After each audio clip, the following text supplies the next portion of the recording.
So I needed a new set of measuring cups and measuring spoons. The set that I've had is probably about 18 years old, and it was just time for an upgrade.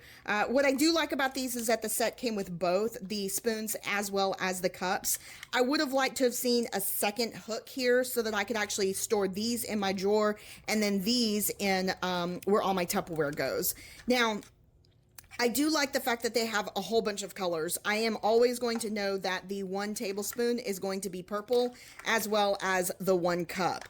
Now, they're all made out of plastic, and as you can see on the spoons, they do have a fairly thick handle, and then all of this section here is actually kind of etched into the plastic. It's kind of like a print on top of the plastic, not etched, but kind of a print on top of the plastic.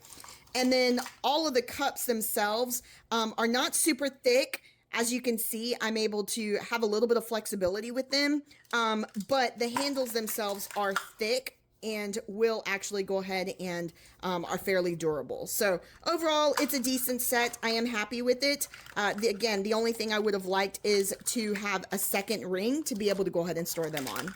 Thanks guys for watching. Y'all have a great day.